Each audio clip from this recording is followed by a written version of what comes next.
প্রথম প্রশ্ন, ডাক্তার জাকির নায়েক আলেম কি না? ভিন্ন মতাবলম্বী বলেন তিনি আলেম নন, আপনার মত কি? বড় বিপদ। আর এবারে প্রায় এই 3-4 মাপ সব জায়গায় জাকির নায়েকের কথা প্রশ্ন করেন।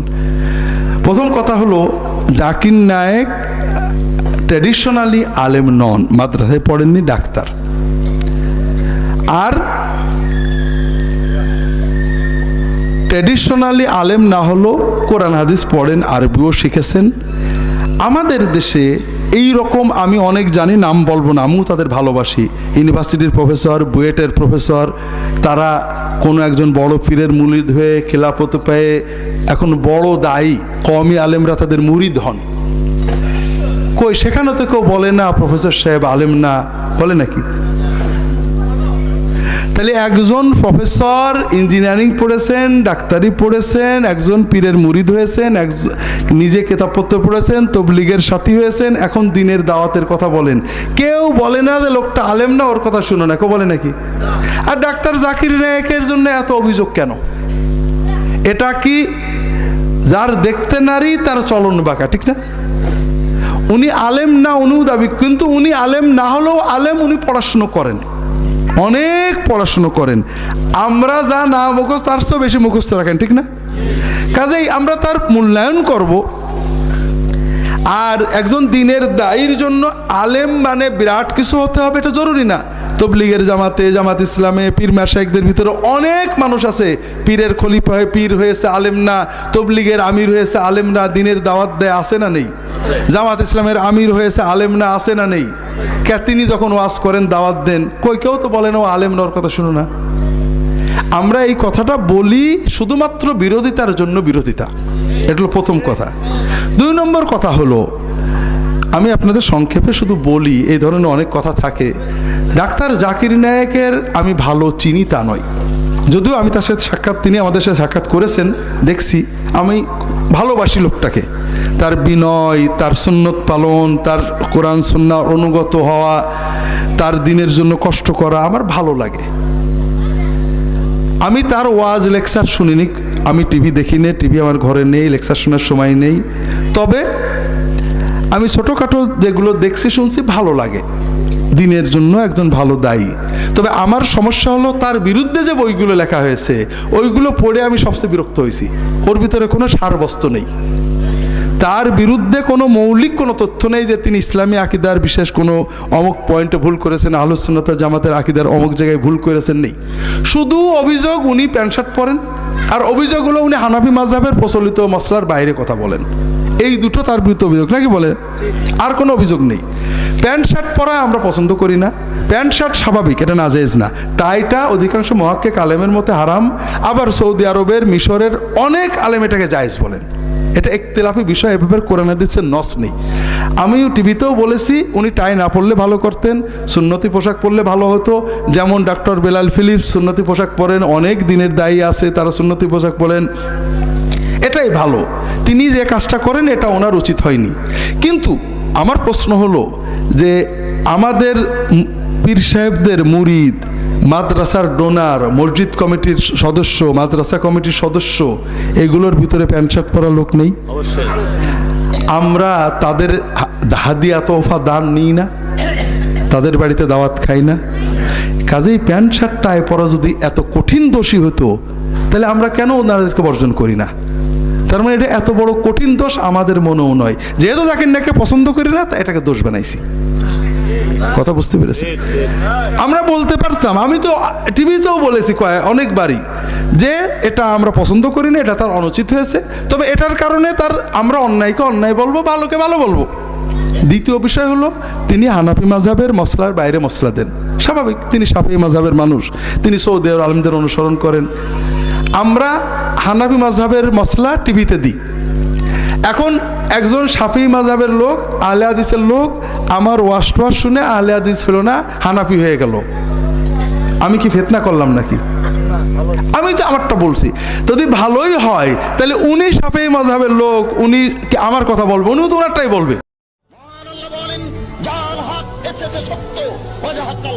চলে গেছে মিথ্যে, ইন্নাল বাতিলা নিশ্চয় মিথ্যে, কানা যাহুকা চিরদিন মিথ্যে। আমরা একটু সচেতন হলে অল্প কথাতেও অনেক কাজ হয়। তবে প্রথমেই আমি আপনাদের কয়েকটা বিষয়ের প্রতি দৃষ্টি আকর্ষণ করছি, একটু সচেতনভাবে বোঝার চেষ্টা করি। মনে করেন আমার অসুখ হয়েছে, ডায়াবেটিস হয় না মানুষের, ডায়াবেটিস আমাদের সবাই ছিলেন। একজন ডাক্তারের কাছে গেলাম, ডাক্তারটা একটু খেপাটে বোঝেন না, হ্যাঁ, যে দেখে শেখে বললো যে শোনো, ডাক্তারের পিছনে পয়সা নষ্ট বেশি করো না, একটু নিয়ম মেনে চলো, ডায়াবেটিসে কোনো সমস্যা হবে না, প্রতিদিন সকালে অন্তত 1 ঘন্টা হাঁটবা,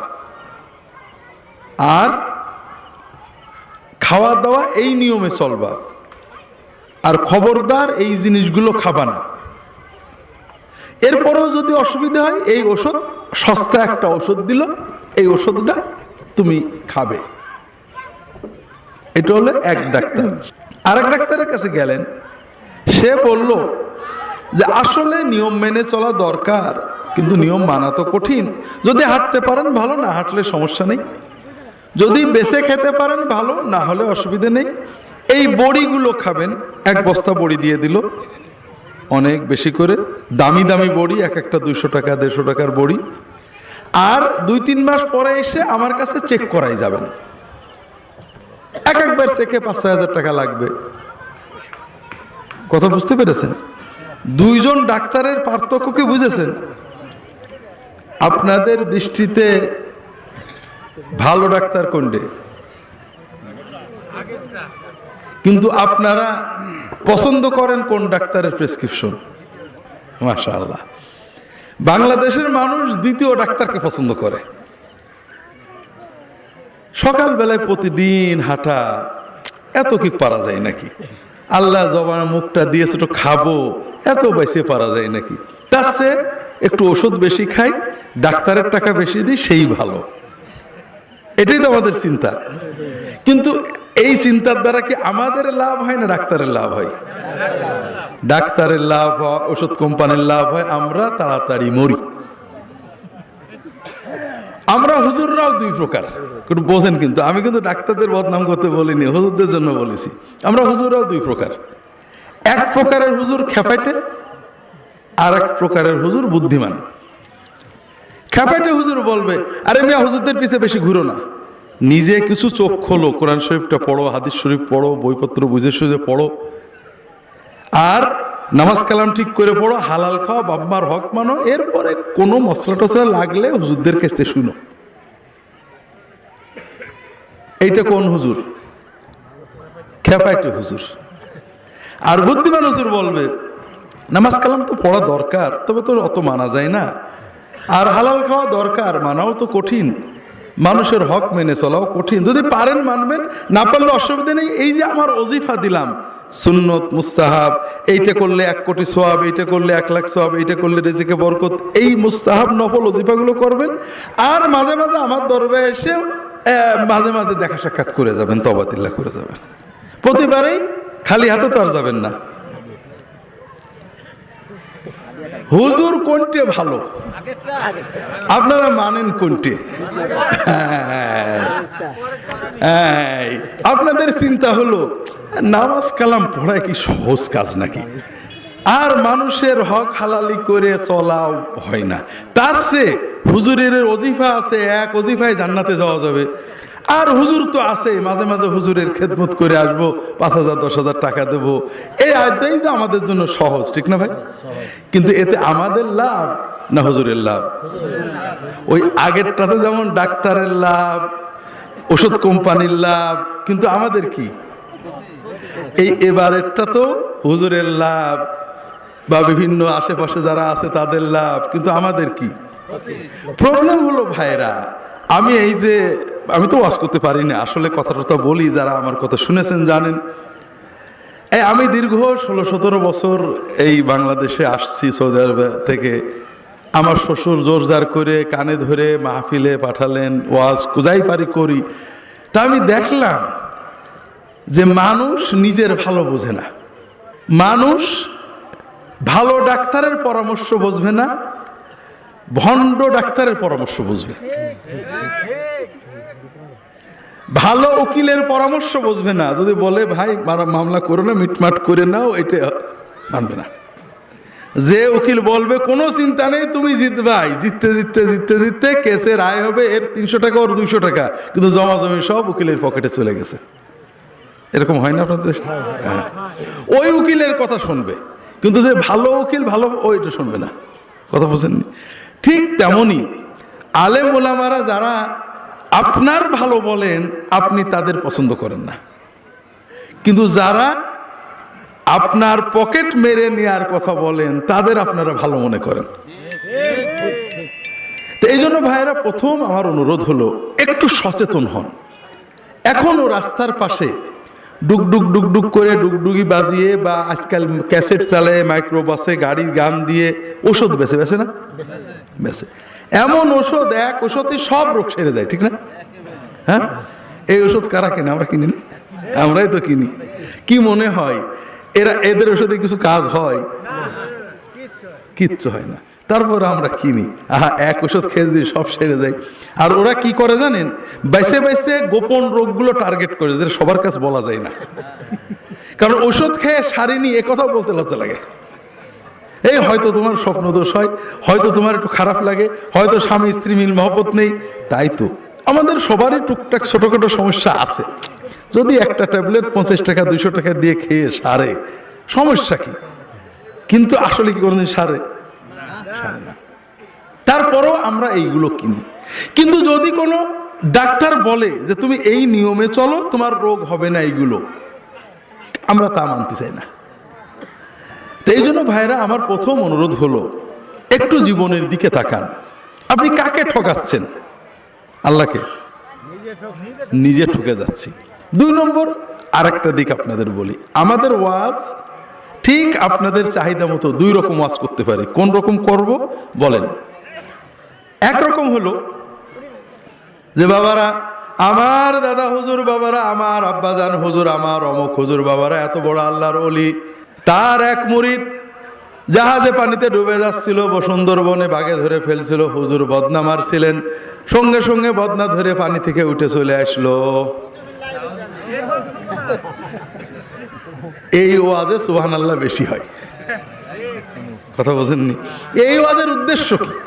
উদ্দেশ্য, আমার হুজুর মোটামুটি আল্লাহ তাআলা তার অনেক পাওয়ার দিয়েছেন, তোমার সুবিধা অসুবিধার জন্য আমার হুজুরের কাছে আইসো।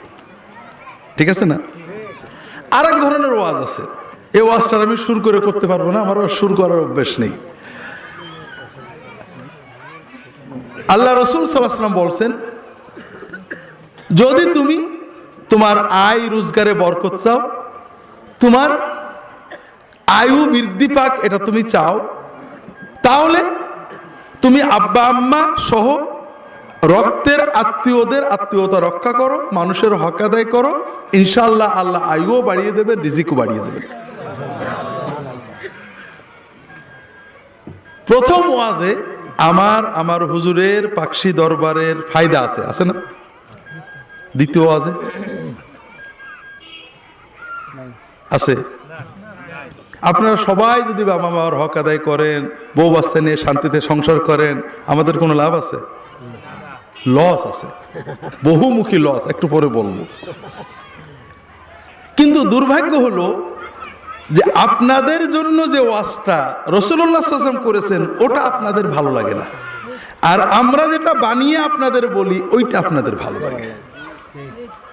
কারণ আপনারা নিজের স্বার্থটা বুঝতে চান না। আমি যদি বলি আমার মুরিদ হও, নামাজ লাগবে না, আপনারা খুশি হয়ে যান, খুশি হয়ে যান। আর আমি যদি বলি তোমার কোনো মানুষ লাগবে না, নামাজ পড়ো, আল্লাহর সাথে সম্পর্ক রাখো, তোমার সব বিপদ কেটে যাবে, আপনাদের পছন্দ হয় না। কথা বুঝতে পারেন না? আবারও শুনেন, টিভিতে অ্যাড বেশি না খবর বেশি? কেন? অ্যাডের পিছনে পয়সা হয়, এই জন্য আধা ঘন্টার খবরের ভিতরে খবর দেখাচ্ছে, অ্যাড বেশি দেখায়, ঠিক না? কারণ অ্যাডের পিছনে টাকা আসে। আমাদের ওয়াজ মাহফিলগুলো অনেকটা অ্যাড হয়ে গেছে, কথা বুঝতে পেরেছেন? আমরা আমাদের সুবিধা মতো, দেখেন খেয়াল করে, আমি একটা ওয়াজ করব, বাবারা আমার হুজুর যখন, আমার ফুরফুরার শ্বশুর হুজুর যখন মদিনায় গেলেন, আমি তো মদিনায় দেশে ছিলাম, অনেক বছর ছিলাম, আমি, আপনারা তো সবাই জানেন আমি যেটা বলবো হয়তো ঠিকই হবে। আমি বললাম যে আমার হুজুর যখন মদিনায় গেলেন, আল্লাহ রাসূল হাত বের করে মুসাফা করে দিলেন, আপনারা খুশি হয়ে যাবেন। আমি যখন বলবো যে বাবারা আপনারা গুনাহ করতে করতে এত গুনাহ করেছেন, আল্লাহ হয়তো মাফ করবে না, আল্লাহর নেক বান্দা আমার শ্বশুর সাহেব আছেন, আমার শালা আছেন, আমরাও আছি, আমার নামটা সরাসরি বলবো না, একটু ঘুরে ফিরে বলবো আর কি। আল্লাহর নেক বান্দারা যখন কেঁদে পড়ে তখন আল্লাহ আর ফেলতে পারবে না। আপনারা নেককারদের কাছে যান, তাদের সোহবতে যান, তাদের হাদিয়া তোফা দেন। হাদিয়ার কথা আবার প্রকাশ্যে বলবো না, ওটা মনে থাকবে আর কি। আল্লাহ আপনাদের মাফ করে দেবে। এই ওয়াজ যদি করি তাহলে আমাদের পাকশি ফুরফুরা লাভ না লস? লাভ। কিন্তু আমি যদি বলি যে আল্লাহর নেককার সব বান্দাদের মহব্বত করবেন, আল্লাহর বান্দাদের আল্লাহর জন্য মহব্বত করবেন, কিন্তু নাজাত পাওয়ার জন্য, আল্লাহর রহমত পাওয়ার জন্য আল্লাহর কাছে কোনো মাধ্যম লাগে না। আল্লাহ মানুষের মায়ের চেয়েও প্রিয়। মায়ের কাছে চাইতে যেমন, দুধ চাইতে, পানি চাইতে যেমন সন্তানের খালার দরকার হয় না, আল্লাহর কাছে চাইতে, মাপ চাইতে বান্দার কখনো মাধ্যম দরকার হয় না। আল্লাহর নেককার বান্দাদের মহব্বত করবেন আল্লাহর জন্য, যাবেন শিখতে, চাওয়া পাওয়া কার কাছে? এইরকম ওয়াজ যদি করি তাহলে আমাদের কি কোনো লাভ হবে? দাওয়াতই পাবো না। তাহলে স্বভাবতই আমি যতটুকুই বলি, ভালো বলি, আমার তো একটা হিসেব থাকবে যে আগামী বছরে পাকশিতে আরো 2-4টে গরু ছাগল বেশি যাক, এটার হিসেব থাকবে না? কাজেই আমাদের ওয়াজ মাহফিলগুলো অ্যাড হয়ে গেছে। দ্বিতীয়, তৃতীয় আরেকটা বিষয় আছে। রাসূলুল্লাহ সাল্লাল্লাহু আলাইহি ওয়াসাল্লামের দিন আর আমাদের দিন, এটার ভিতরে মৌলিক দুটো পার্থক্য আছে। আপনাদের এই কথাগুলো বলছি কেন, যে এক মাহফিলে তো বেশি কথা বলতে পারবো না, আপনারা সচেতন হন। ভাই আমাদের কবরে তো আমাদের যেতে হবে, আল্লাহর দিনের চেয়ে সহজ কিচ্ছু নেই। কিন্তু আমরা ঠকবো কখন? যখন আল্লাহর দিনকে কঠিন মনে করব। সকালে আধা ঘন্টা হাঁটা খুব কষ্ট লাগবে, আর 3 মাস পর পর ডাক্তারের কাছে সুই ফুটবে, রক্ত দেব, 2000-5000 টাকা দেব, এটা সহজ মনে হবে। এই রকম হইলে তো আর হেদায়েত হওয়া যাবে না। নিজের ভালো নিজে বুঝতে হবে। যেটা বলছিলাম ভাইরা, ওয়া আল্লাহ রাসূল সাল্লাল্লাহু আলাইহি ওয়াসাল্লামের দিন আর আমাদের দিনের ভিতরে দুটো মৌলিক পার্থক্য আছে। আল্লাহ রাসূল সাল্লাল্লাহু আলাইহি ওয়াসাল্লামের দিন ছিল উম্মতের জন্য, তিনি নিজের কোনো লাভ দেখেননি। বিশ্বাস করেন, রাসূলুল্লাহ সাল্লাল্লাহু আলাইহি ওয়াসাল্লাম কোনো সাদাকা নিতেন না, কোনো সাদাকা নবীজি খাইতেন না, দান সদকা এক চুল স্পর্শ করতেন না। হাদিয়া যদি আসতো সেটাও সাহাবীদের দিয়ে দিতেন। একটা গল্প বলি, বুখারী শরীফের বড় হাদিস। আবু হুরায়রা রাদিয়াল্লাহু তাআলা আনহু বলছেন, মদিনায় রাসূলুল্লাহ সাল্লাল্লাহু আলাইহি ওয়াসাল্লামের সাহাবীরা কিন্তু ফকির ছিলেন না। আনসার সাহাবীরা জমাজমির মালিক ছিলেন, ক্ষেত খামার অনেক ছিল। মুহাজির সাহাবীরা ব্যবসা করতেন। তবে আসহাবে সুফফার যারা সাহাবী ছিলেন তারা শ্রমিকের কাজটাজ করতেন, আর বাকি সময় মসজিদে রাসূলুল্লাহ সাল্লাল্লাহু আলাইহি ওয়াসাল্লামের কাছে ইলম শেখার জন্য বসে থাকতেন। কখনো কখনো রাসূলুল্লাহ সাল্লাল্লাহু আলাইহি ওয়াসাল্লাম কোনো কাজে তাদের পাঠাতেন, কোরআন তালিমের জন্য, জিহাদের জন্য পাঠাতেন, যাইতেন, বাকি সময় মসজিদে থাকতেন। খাওয়া দাওয়া নেই, যখন আসতো তখন খাইতেন। সেই নিয়মটা কি ছিল? যদি কোনো সাহাবী কোনো দান আনতেন, দানটা আসহাবে সুফফা পেয়ে যাবে, রাসূলুল্লাহ সাল্লাল্লাহু আলাইহি ওয়াসাল্লামের ঘরে যাবে না।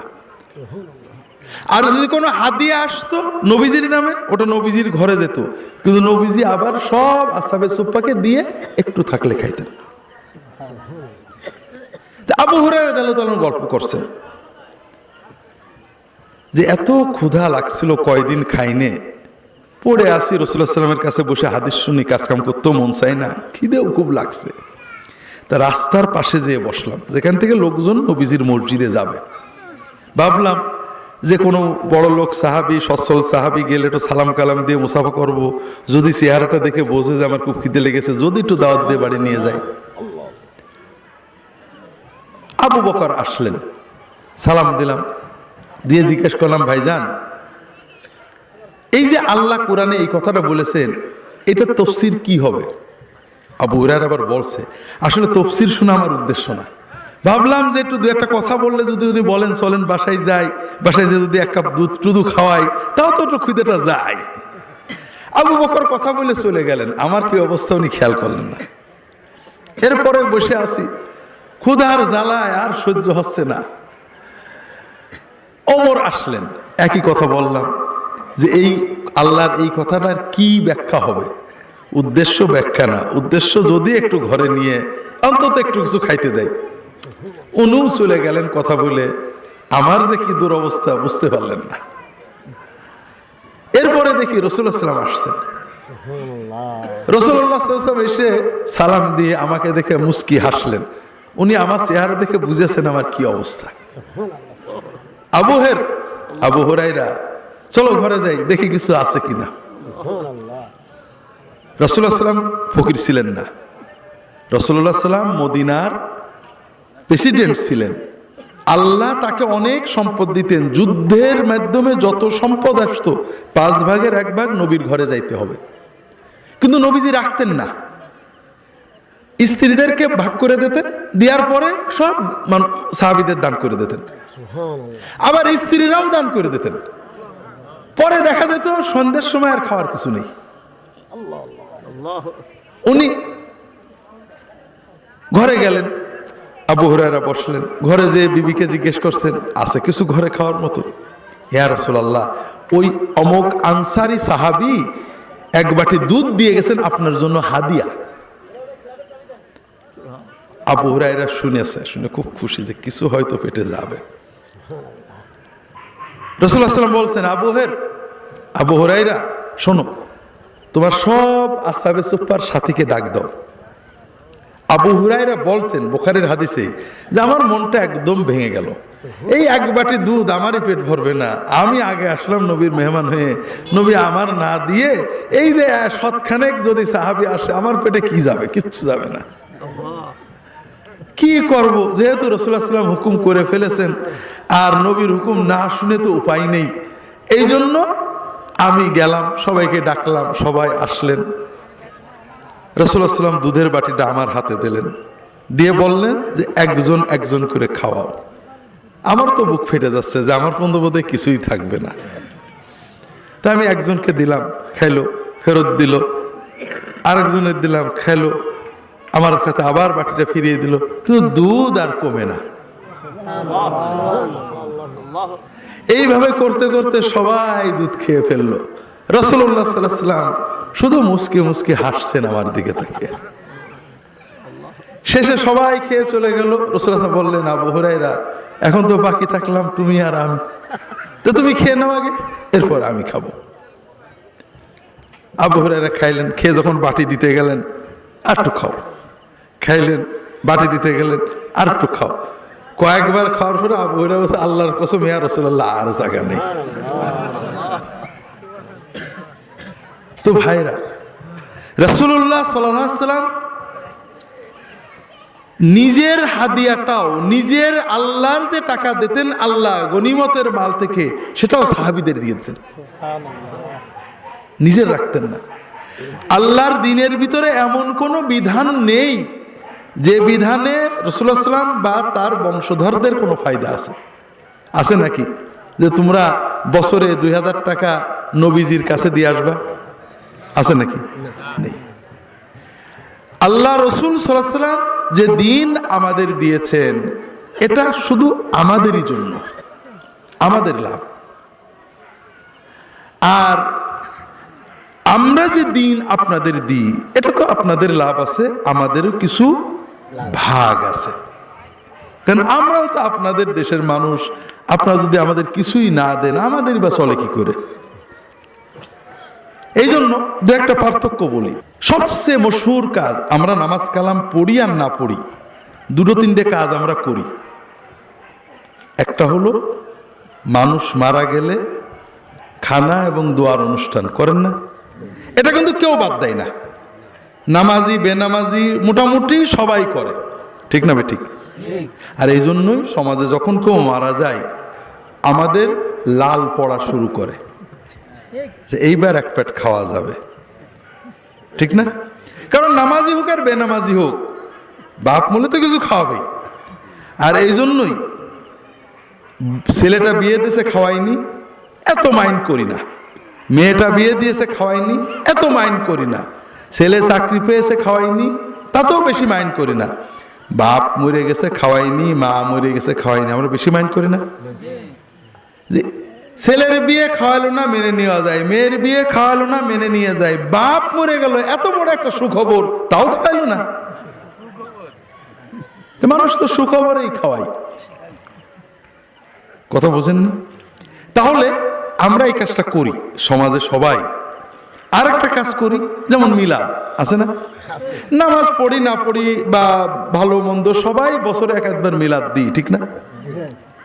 দুটো কাজই ভালো কাজ, উদ্দেশ্য ভালো। আব্বা আম্মা আপনজন মারা গেলে যে খানা করি আমরা, এটার উদ্দেশ্য কি? এজন্য আব্বা আম্মা সওয়াব পান, ঠিক না? আমরা যে মিলাদ করি এর উদ্দেশ্য কি? যেন আমরা সওয়াব পাই, রহমত বরকত পাই, দুটোই ভালো কাজ। তবে মূল একটা বিষয় বোঝেন, উদ্দেশ্য ভালো হলেই কর্ম ভালো হয় না। কর্ম ভালো হওয়ার জন্য ভালো কর্ম, ভালো বলতে আপনি কি বুঝাচ্ছেন? আল্লাহর কাছে ভালো না আপনার চোখে ভালো?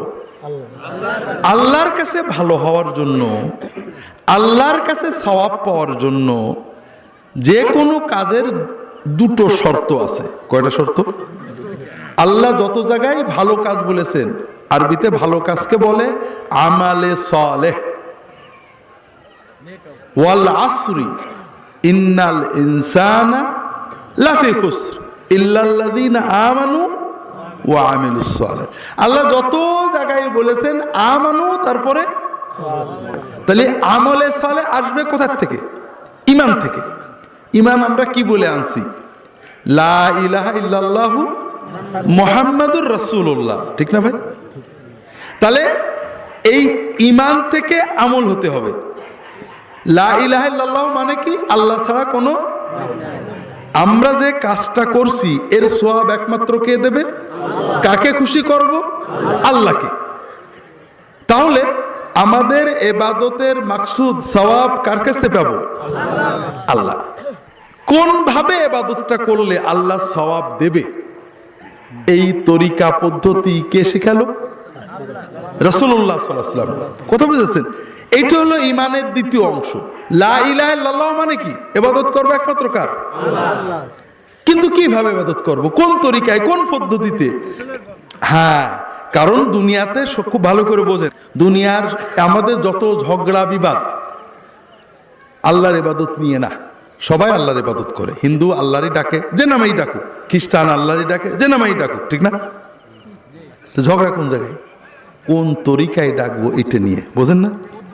হ্যাঁ, তাহলে আমরা ঈমান আনলাম কি বলে? লা ইলাহা ইল্লাল্লাহ। ইবাদত করব একমাত্র কার? আল্লাহ। প্রতিটি কর্মের সওয়াব কে দেবে? আল্লাহ। একমাত্র কার কাছে চাইব? আল্লাহ। যদি আল্লাহও দেবে কিছু, মানুষও দেবে কিছু, এরকম নিয়ত হলে কিন্তু আর হবে না। কথা বুঝেছেন? কিন্তু কোন কায়দায়, কোন তরিকায় করলে আল্লাহ দেবে, এই কায়দা তরিকা আল্লাহ তাআলা ওহীর মাধ্যমে কাকে শেখাইছিলেন? রাসূল সাল্লাল্লাহু আলাইহি ওয়াসাল্লামকে। তো ভালো করে বোঝেন, আমরা অনেক সময় হুজ্জতি করি, আরে ভালো কাজ, কথা বোঝেন না? ভালো কাজ মানুষের দৃষ্টিতে ভালো হইতে পারে, নরমাল ভালো হইতে পারে, কিন্তু ইবাদত হতে গেলে এই দুটো জিনিস লাগবে। লা ইলাহা ইল্লাল্লাহ মুহাম্মাদুর রাসূলুল্লাহ। উদ্দেশ্য কার হবে? আল্লাহ। তরিকা কার হবে? সিজদা করা ভালো কাজ না খারাপ কাজ? ভালো কাজ। আপনি নামাজের এক এক রাকাতে 4টে করে সিজদা করবেন, অসুবিধা আছে? কেন? আমি আপনাদের একেবারে চ্যালেঞ্জ করে বলে গেলাম, একটা হাদিস দিতে পারবেন না নবীজি বলেছেন 1 রাকাতে 2-এর বেশি সিজদা দেওয়া যাবে না, এরকম কোনো হাদিস নেই। তবে নবীজি আজীবন 2টো করে দিয়েছেন। এখন আপনি যুক্তি দিতে পারেন যে নবীজির কোনো গুনাহ ছিল না, সাহাবীদের গুনাহ কম ছিল, কাজেই তাদের 2 সিজদায় চলতো, আমাদের গুনাহ বেশি, কাজেই 2 সিজদায় চলবে না, 4টে করে দেব। ভালো কাজ তো একটু বেশি করে করবো, হবে না। আসলে ভালো কাজ বলে কিছু নেই। নবীর তরিকায় যেটা হলো না ওটা ইবাদত হিসেবে আর ভালো হলো না। কথা বুঝতে পেরেছেন? বরং নবীর তরিকার বাইরে কোনো কাজকে ইবাদত মনে করা, আল্লাহ খুশি হবে মনে করলে নবীকে ছোট করা হয়। কিভাবে? আবারও বলি, একটু উদাহরণ দেওয়ার চেষ্টা করি, দেখেন বোঝেন কিনা। আমরা অনেক সময় দলিল যুক্তি দিয়ে এই ভুলগুলো করি। আমাদের দেশে আমরা সবাই কোরআন পড়ি, পড়ি না? বসে না দাঁড়িয়ে? বসেই পড়েন। আমি কিছু দলিল দেব, একেবারে অকাট্য দলিল, যে কোরআন দাঁড়িয়ে পড়া আদব, বসে পড়া বেয়াদবি। দাঁড়িয়ে পড়লে সওয়াব বেশি, বসে পড়লে গুনাহ অথবা সওয়াব কম। কিছু দলিল দিই? হ্যাঁ, একটু দলিল দিই নাকি? হ্যাঁ, দেখেন আপনাদের পছন্দ হয় কিনা। সবচেয়ে সম্মানের অধিকার কার বেশি? কোরআন কার কালাম? আপনি এমপি আসলে দাঁড়াই কথা বলেন আর আল্লাহর কালাম বসে পড়েন, আপনার সে বেয়াদব আছে নাকি? অকাট্য দলিল, অকাট্য মানে কাটতে পারবেন না, রামদা দিয়ে কোপ মারলেও কাটবে না। আমাদের নামাজ হলো সব ইবাদতের মডেল। নামাজের ভিতরে আমরা সব ইবাদত করি। নামাজের ভিতরে জিকির আছে না? দোয়া আছে না? তাসবিহ তাহলিল আছে না? দরুদ আছে না? সালাম আছে না? নামাজের ভিতরে সব ইবাদত আছে। আচ্ছা, দরুদটা কিভাবে পড়ি? বসে না দাঁড়িয়ে? সালামটা কিভাবে পড়ি? বসে না দাঁড়িয়ে? দোয়াটা কিভাবে করি? বসে না দাঁড়িয়ে? দাঁড়াই কি করেন?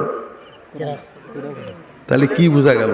আল্লাহ শিখিয়ে দিল দরুদ হবে বসে, সালাম হবে বসে, দোয়া হবে বসে। কোরআন কিভাবে? তার আপনি দাঁড়িয়ে না পড়ে বসে পড়েন, মিয়া আপনার মতো বেয়াদব আছে নাকি? 3 নম্বর, নফল নামাজ বসে পড়লে অর্ধেক সওয়াব, দাঁড়িয়ে পড়লে পুরা সওয়াব। দাঁড়িয়ে কি পড়েন? আর সব তো বসেই করি। তাহলে বোঝা গেল যেখানে বসা যাবে সেখানেও দাঁড়িয়ে কোরআন পড়লে কি হবে? সওয়াব বেশি হবে। অকাট্য দলিল, কোনো রামদা দিয়ে কাটতে পারবেন না। এখন থেকে আপনারা সবাই দাঁড়িয়ে কোরআন পড়বেন, রাজি আছেন তো? কেন? কারণ আপনাদের দেশে রেওয়াজ নেই। রেওয়াজ হলে দেখতেন সবাই জিন্দাবাদ দিয়ে তখন গরম হয়ে যেত। আসলে দলিল যখনই আমরা খুঁজছি কিন্তু সুন্নত খুঁজছি না, তার মানে আমরা একটা ভুল করছি। আমরা প্রথমে একটা ভুল করছি, সেটা হলো আমরা মনে করছি কোরআন পড়া সওয়াবের কাজ, নবী হয়তো কোনোদিন করিনি। কোরআন কি রাসূল সাল্লাল্লাহু আলাইহি ওয়াসাল্লাম পড়তেন না পড়তেন না? নামাজেই পড়তেন না বাইরেও পড়তেন? বসে না দাঁড়িয়ে? হ্যাঁ, নামাজের কোরআন নবী দাঁড়াই পড়তেন, আর নামাজের বাইরের কোরআন। তাহলে বোঝা গেল আপনার অকাট্য দলিলগুলো একটাও ঠিক না। আপনি গলত করেছেন যে নামাজের দলিল নামাজের বাইরে নিয়ে আসছেন। কথা বোঝেননি? নবীজি নামাজের বাইরে কোরআন শুধু বসেই পড়তেন না, শুয়েও পড়তেন। আয়েশা রাদিয়াল্লাহু আনহা বলছেন যে আমি নাপাক থাকা অবস্থাতেও নবীজি আমার মাথা, আমার কোলে মাথা রেখে শুয়ে শুয়ে কোরআন তেলাওয়াত করতেন। তাহলে বোঝা গেল সুন্নত হলো নামাজের কোরআন দাঁড়িয়ে পড়াই উত্তম অথবা ফরজ, কিন্তু নামাজের বাইরের কোরআন বসে পড়াই সুন্নত। নবীজি বসেই পড়েছেন, শুয়েও পড়া যাবে। দাঁড়িয়ে পড়া নাজায়েজ না, কারোর পা ব্যথা হয়ে গেছে দাঁড়াইছে, কোনো দোষ নেই। কিন্তু কেউ যদি মনে করে যে বসে কোরআন পড়া বেয়াদবি, এই দলিলগুলো দিয়ে ও কোরআন বসে পড়ে না, যখনই কোরআন পড়ার শখ হয় দাঁড়িয়ে পড়ে।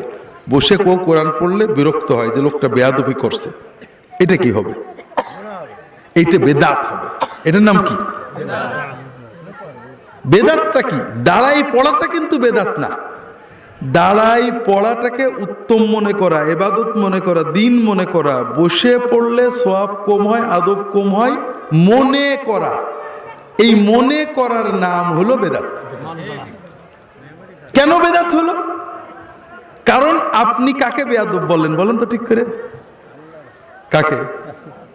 স্বয়ং রাসূলুল্লাহ সাল্লাল্লাহু আলাইহি ওয়াসাল্লামকে আপনি বেয়াদব বলেছেন, সাহাবীদেরকে আপনি বেয়াদব বলেছেন। আপনি তারা যেটা করেননি সেটাকে যখন আপনি উত্তম বললেন, তাহলে তারা যেটা করেছে সেটাকে কি বললেন? তাহলে তাদেরকে আপনি অবজ্ঞা করলেন। এই জন্য বেদাত খারাপ জিনিস। কথা বুঝতে পারেন? এই জন্য এখন আমরা আসল জায়গায় যাই। যেটা বলছিলাম, আমাদের দেশে অনেক জিনিসই নেই, কিছু জিনিস আছে। তার ভিতরে দুটো জিনিস আপনাদের বলেছি। একটা হলো মানুষ মারা গেলে হ্যাঁ দোয়ার মাহফিল, কালেমা খতম, দোয়া, বিভিন্ন খতম, খানা আর মিলাদ। মিলাদ মানে রাসূলুল্লাহ সাল্লাল্লাহু আলাইহি ওয়াসাল্লামের জন্ম। রাসূলুল্লাহ সাল্লাল্লাহু আলাইহি ওয়াসাল্লামের জন্মে আল্লাহর কাছে শুকরিয়া জানানোর জন্য নবীজি স্বয়ং একটা তরিকা আমাদের বলেছেন। সেটা হলো রাসূলুল্লাহ সাল্লাল্লাহু আলাইহি ওয়াসাল্লাম সোমবারে রোজা রাখতেন। তাকে জিজ্ঞাসা করা হলো, সহিহ মুসলিমের হাদিস, যে আপনি ইয়া রাসূলুল্লাহ সোমবারে কেন রোজা রাখেন? তিনি বললেন, যাকা ইয়াউমু উলিদতু ফীহি ওয়া যাকা ইয়াউমু বু'আথা ইলাইয়া। আমি সোমবারে আমার জন্ম হয়েছে, সোমবারে আমি নবুয়ত পেয়েছি, তাই সোমবারে রোজা রাখি। তাহলে রাসূলুল্লাহ সাল্লাল্লাহু আলাইহি ওয়াসাল্লামের জন্মে এবং নবুয়তে শুকরিয়া জানানোর সুন্নত পদ্ধতিটা কি? আমি সুযোগ পেলে সোমবারে রোজা রাখলাম, আলহামদুলিল্লাহ। আর তার মহব্বত এবং তার হক আদায়ের সুন্নত পদ্ধতি প্রতিদিন যত বেশি পারেন নিজের মতো মহব্বতে শেষ রাত্রে, তাহাজ্জুদের আগে, তাহাজ্জুদের পরে, ফজরের পরে, ইশার পরে শত শতবার দরুদ পড়া এবং সালাম পড়া। তার সহবত পাওয়ার বড় উপায় তার সিরাতুন নবী, তার জীবনী পড়া। কথা বুঝতে পেরেছেন? এগুলো হলো সুন্নত মিলাদ। আর আমাদের সামাজিক মিলাদ কেমন? একজন হুজুর আসবেন, আমরা সবাই আসব, বসবো, কিছু পড়ব, পড়ার পরে কিছু আমরা হয়তো মিষ্টি জিলাপি হোক কিছু খাবো, অনেক সময় প্যাকেটে বিরিয়ানিও থাকে, আর পাশাপাশি হুজুরের জন্য কিছু হাদিয়াও থাকে। এখন আমরা সবাই একমত যে আমরা যে পদ্ধতিতে মিলাদ করি এটা নবী জামানায় ছিল না, সবাই মানবেন। যারা বলবেন এটা করতে হবে তারাও বলে এটা মুস্তাহসান, এটা জরুরি না, এটা কোন রকম, এটা একটা ভালো কাজ, এটা একটা ভালো কাজ। কিন্তু ঝগড়াটা কি নিয়ে হয়? সবাই স্বীকার করছে এটা জরুরি না, কিন্তু তারপর এটা নিয়ে ঝগড়া হয় না? হয় না? হয়। কেন বলেন তো? আমি মারেফতের ভেদটা আপনাদের বলি। সেটা হলো, আপনারা সবাই যদি সুন্নত মতো সুযোগ পেলেই সোমবারে রোজা রাখেন, প্রতিদিন 100 বার, 200 বার, 500 বার দরুদ শোয়ার আগে, ঘুমের আগে, তাহাজ্জুদের সময় পড়েন, নবীজির জীবনী কিনে পড়েন, তাহলে আমার কোনো ফায়দা হবে? আমি তো বঞ্চিত হয়ে গেলাম।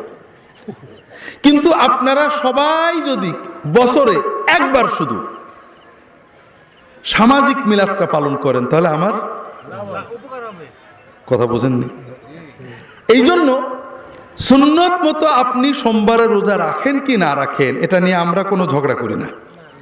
আপনি বাড়ি কতশোবার দরুদ পড়েন এটা নিয়ে আমরা খুব একটা মাথা ঘামাই না। কিন্তু বছরে একবার মিলাদ দেন কি দিলেন না এটা নিয়ে কিন্তু আমাদের মাথা ব্যথা আছে। কারণ আমরা একটা ভালো কাজই আপনাদের করাই, কিন্তু আমরা চাই যে আমাদেরও কিছু নসিব থাক। এইবার আপনি মরার পরে খানায় যান, এখানেও সুন্নত আছে, সামাজিক আছে। সুন্নত কি? মরার পরে আমরা খানা করি কি উদ্দেশ্যে? সওয়াবের উদ্দেশ্যে। রাসূলুল্লাহ সাল্লাল্লাহু আলাইহি ওয়াসাল্লামের সাহাবীরাও তো সওয়াব চাইতেন, রাসূলুল্লাহ সাল্লাল্লাহু নিজেও তো তার আত্মীয় স্বজনের সওয়াব চাইতেন। কি করতেন? রাসূলুল্লাহ সাল্লাল্লাহু আলাইহি ওয়াসাল্লাম এবং সাহাবীগণ কয়েকটা কাজ করতেন। একটা হলো তাদের জন্য দোয়া করতেন, ব্যক্তিগত, প্রত্যেকে সব সময় দোয়া করতেন। নামাজের সেজদায় নামাজ পড়ে রাস্তাঘাটে চলতে আল্লাহ আমাকে মাফ করো, আল্লাহ আমার আব্বার মাফ করো, আম্মার মাফ করো। আপনি যতবার বলবেন আল্লাহ আমার আম্মাকে মাফ করো, আব্বাকে মাফ করো, দাদিকে মাফ করো, তার রহম করো, তার দয়া করো, তার কবরে শান্তি দাও, প্রতিটি বাক্য বলার সঙ্গে সঙ্গে আল্লাহ কবুল করলে আপনার আব্বা আম্মা দাদা দাদির আমলনামায় বিশাল একটা নেকি লেখা হয়ে যাবে। তারা এটা করতেন। আর তারা সাদাকে জারিয়া করতেন, অর্থাৎ আব্বা আম্মা আপনজনের নামে কোনো মসজিদে, কোনো মাদ্রাসায়, কোনো মানুষের কল্যাণে স্থায়ী দান করে দিতেন, ওয়াকফ করে দিতেন। কথা বোঝেননি? এগুলো হলো সুন্নত পদ্ধতি। এখন আপনারা সবাই যদি এই পদ্ধতিতে কাজ করেন, নিজের মতো নিজে দোয়া করতে থাকেন বাপ মার জন্য, আর মসজিদে 1 লাখ 2 লাখ 50,000 টাকা দিয়ে দিলেন, এতিমখানায় বিল্ডিং করে দিলেন, তাহলে আমাদের কি উপায় হবে? কথা বোঝেন? এটা আপনি করলে করেন, আমরা বাধা, কোনো হুজুর বাধা দেবে না, কিন্তু এটা নিয়ে আমাদের অত আকর্ষণ নেই, আগ্রহ নেই। আমাদের আগ্রহ যে আপনি দোয়ার মাহফিলটা করেন, আপনি খানার আয়োজনটা করেন। কথা বুঝতে পারছেন না? তো ভাইরা, এই পার্থক্যটা বোঝেন। আপনারা যত নবীজি সাল্লাল্লাহু আলাইহি ওয়াসাল্লামের কাছে যাবেন, আপনার জীবন সুন্দর হবে, আপনার সাথে আল্লাহ আল্লাহ রসুলের ডাইরেক্ট সম্পর্ক তৈরি হবে। আর আমাদের মাধ্যমে যাইতে গেলে অনেক সমস্যায় পড়ে যেতে পারে। এটা হলো একটা দিক। দ্বিতীয় দিক হলো রাসূলুল্লাহ সাল্লাল্লাহু আলাইহি ওয়াসাল্লামের দ্বীন ছিল, তার দাওয়াত ছিল ফরজ আর হক। কি? ফরজ এবং হক। আর আমাদের দাওয়াত হলো নফল। রাসূলুল্লাহ সাল্লাল্লাহু আলাইহি ওয়াসাল্লামের কাছে এসে সাহাবীরা যখন জান্নাতের পথ জানতে চাইতেন, তিনি সাধারণত 5 ওয়াক্ত ফরজ নামাজ, ফরজ রোজা, পিতামাতার হক, রক্তের আত্মীয়দের হক, মানুষের সাথে ভালো ব্যবহার, এইগুলো বলে দিতেন। নফলের কথা বলতেন না। নফল আর ফরজের পার্থক্য হলো পাশ করা আর গোল্ডেন এ পাওয়া। পাশ করার জন্য ফরজ যথেষ্ট, আর গোল্ডেন এ পেতে, বি পেতে কি লাগবে? সুন্নত নফল লাগবে। হ্যাঁ, এটা হলো প্রতিযোগিতার জন্য, এটা রাগারাগি ঝগড়ার জন্য না। অনেক হাদিস আছে, একটা হাদিস আপনাদের বলি। আল্লাহ রসুল সাল্লাল্লাহু আলাইহি ওয়াসাল্লাম বলছেন, আইয়ুমা ইমরাআতিন সাল্লাত খামসাহা ওয়া সামাত শাহরাহা ওয়া আতাআত বালাহা ওয়া হাফিজাত ফারশাহা দাখালাত মিন আইয়ি আবওয়াবিল জান্নাতি শাআত। যদি কোনো মুসলমান নারী, মহিলাদের জন্য বলছেন, পুরুষদের জন্য এরকম অনেক হাদিস আছে। পুরুষ আর মহিলাদের পার্থক্য হলো, নবীজি এই হাদিসে বলেছেন কোনো মুসলমান মহিলা যদি 4টে কাজ করে, আল্লাহ তাআলা তার জন্য জান্নাতের সব দরজা খুলে দেবেন। সে যে দরজা দিয়ে ইচ্ছা জান্নাতে যেতে পারবে। পুরুষদের জন্য এই 4টেও লাগবে, এর সাথে আরো বেশি লাগবে। মেয়েদের জন্য জান্নাতকে আল্লাহ সহজ করেছেন। আপনাদের সম্ভবত বলেছিলাম রাজবাড়ির মাহফিলেও, দুনিয়াতে সবচেয়ে সহজ কাজ কি মনে আছে? রাজবাড়ি যায়নি এরা। হ্যাঁ, দুনিয়াতে সবচেয়ে সহজ কাজ হলো আল্লাহর ওলি হওয়া। দুনিয়াতে সবচেয়ে সহজ কাজ কি? এই শুধু একজন সুবহানাল্লাহ কইছে, আর কেউ কইনি, কারণ আপনাদের বিশ্বাস হয়নি। কথা বোঝেননি? আপনারা এতক্ষণ পর্যন্ত জানেন যে আল্লাহর ওলি হওয়া 4টিখানি কথা না, আল্লাহর ওলি হওয়া বড় কঠিন কথা, ঠিক না? আর আমি উল্টো বললাম যে আল্লাহর ওলি হওয়া সবচেয়ে সহজ কাজ, এই জন্য আপনাদের বিশ্বাস হয়নি। তা আমি এই বিষয়টা লম্বা বলতে পারবো না, তারপরে সংক্ষেপে একটু বলি। উদ্দেশ্য হলো, যদি ভুলে যায় মনে করে দেবেন, আল্লাহর ওলি হওয়া সবার জন্য সহজ। 4 শ্রেণীর মানুষের জন্য আল্লাহর ওলি হওয়া সবচেয়ে সহজ। এই 4 শ্রেণীর মানুষ বলার উদ্দেশ্যে এটা ভূমিকা বলছিলাম, কিন্তু যেহেতু আপনারা রাজবাড়ির মাহফিলে যাননি, এই জন্য আমি একটু ব্যাখ্যা করি। আল্লাহর ওলি হওয়া কঠিন কেন? ওই বললাম না, আমাদের ওয়াজ কিছু আছে কোরআনের কথা, হাদিসের কথা, কিছু আছে আমাদের কথা, কোরআনেও নেই হাদিসেও নেই। এই আমাদের কথাগুলো গল্প, যেমন একটু আগে বললাম আমার দাদা হুজুর বদনা মেরে পাক মারছিল, বলিনি? এটা কোরআন শরীফের কোন সূরায় আছে? নেই। হাদিস শরীফে তো আছে। এটা আমাদের গল্প। এইরকম কিছু গল্প আছে, আমরা ওলি আল্লাহদের নামে বলি, গল্পগুলো ঠিক না। আসলে ওলি আল্লাহদের নামে গল্প বলতে হয় না, সত্য মিথ্যা যাচাই করতে হয়। কোরআন হাদিসের গল্প বলবেন, সনদ আছে। এই গল্পগুলো থেকে আমরা বুঝেছি যে আল্লাহর ওলি হওয়া কঠিন। কারণ অমুক আল্লাহর ওলি হয়েছিলেন 40 বছর জঙ্গলে যেয়েছিলেন, অমুক আল্লাহর ওলি হয়েছিলেন 7 বছর গাছের ডালে ঠ্যাং ঝুলিয়েছিলেন। এই শুনে শুনে আমাদের মাথা খারাপ হয়ে গেছে। ইব্রাহিম ইবনে আদহাম আল্লাহর ওলি হওয়ার জন্য রাজত্ব ছেড়ে জঙ্গলে চলে গেছিলেন, শোনেননি? এই গল্পটা একটু বুঝি ভালো করে। ইব্রাহিম ইবনে আদহাম রাজা ছিলেন, বাদশাহ ছিলেন। তিনি রাজত্বও করতেন, আবার আল্লাহর ওলি হওয়ার জন্য আমল ওজিফা করতেন। একদিন গভীর রাত্রে ছাদের উপরে আওয়াজ শুনছেন, ঠক ঠক ঠক ঠক। ছাদে কে? আমি খিজির। হুজুর আপনি ছাদে কি করেন? আমি ছাদের উপরে উট খুঁজে বেড়াচ্ছি। হুজুর আপনি কি পাগল হয়েছেন? রাজবাড়ির ছাদে উট থাকে নাকি? তুমি কি পাগল হয়েছো? রাজবাড়িতে থেকে কি আল্লাহর ওলি হওয়া যায় নাকি? তখন ইব্রাহিম বুঝে গেলেন যে রাজত্ব করে তো আল্লাহর ওলি হওয়া যাবে না। উনি রাজত্ব ছেড়ে জঙ্গলে যেয়ে আল্লাহর ইবাদত করতে করতে আল্লাহর ওলি হয়ে গেলেন। এর মানে কি? মানে হলো রাজত্ব করে আল্লাহর ওলি হওয়া যায় না, ঠিক না? এটাই তো ইসলামের শিক্ষা। আমাদের মুসলমানদের ভিতরে সবচেয়ে বড় ওলি, সবচেয়ে বড় পীর কে? রাসূল সাল্লাল্লাহু আলাইহি ওয়াসাল্লামের পরে কারা? সাহাবীদের ভিতরে সবচেয়ে বড় ওলি কারা? আবু বকর, ওমর, ওসমান, আলী রাদিয়াল্লাহু তাআলা আনহুম। তারা কি হয়েছিলেন? রাজা হয়েছিলেন, ঠিক না? তাহলে বোঝা গেল রাজা হলে আর ওলি হওয়া যায় না। খুব ভালো করে বোঝেন, ইসলামের শিক্ষা হলো রাজা হলে ওলি হওয়া সবচেয়ে সহজ। এই কথাটা বলার জন্য আমি ভূমিকা করলাম। কারণ কি জানেন, আমরা দিনটা বুঝি না। একটু পরে যদি মনে থাকে বলবো। তাহাজ্জুদ পড়া খুব ভালো কাজ, নফল রোজা রাখা খুব ভালো কাজ, এগুলো করতে হবে, এগুলো যে কেউ পারে। কিন্তু একজন মাজলুম, তার জমিটা কেড়ে নিয়ে গেছে, চোখের পানিতে বুক বয়ে হাওমাও করছে, আমি আপনি উদ্ধার করতে পারবো? কে পারবে? পারবে এলাকার এমপি, পারবে এলাকার বড় নেতা, পারবে ডিসি, পারবে যারা ক্ষমতাধর, ঠিক না? হ্যাঁ। আর আল্লাহর কাছে সবচেয়ে প্রিয় কাজ হলো মাজলুমকে জুলুম থেকে বাঁচানো, অসহায়কে বিপদ থেকে উদ্ধার করা, মানুষের মনের ব্যথা দূর করা, মানুষকে কষ্ট থেকে উদ্ধার করা। এর চেয়ে প্রিয় ইবাদত আল্লাহর কাছে আর কিছু নেই। সারা রাত তাহাজ্জুদ পড়ে যে সওয়াবটুকু পাবেন, আপনি একজন অসহায়ের মুখে হাসি ফোটালে 10 মিনিটে তার চেয়ে অনেক বেশি সওয়াব পাবেন। আর এজন্যই 4 খলিফা সবার বড় ওলি, কারণ তারা এই কাজটা করছিলেন। তাহলে বোঝা গেল রাজত্ব করলে আর ওলি হওয়া যায় না, ঠিক না? যে ব্যক্তি শুধু ফরজটুকু করে আর মাজলুমকে সাহায্য করে, জালেমের থেকে হক আদায় করে, বিপদগ্রস্ত মানুষকে বিপদ থেকে রক্ষা করার জন্য চেষ্টা করে, এই ব্যক্তি তাহাজ্জুদ গুজার নফল রোজাদারদের চেয়ে অনেক আগে আল্লাহর অনেক বড় ওলি হয়ে যায়। শুধু একটা জিনিস থেকে বাঁচতে হবে, জুলুম করতে পারবে না। কথা বুঝতে পেরেছেন?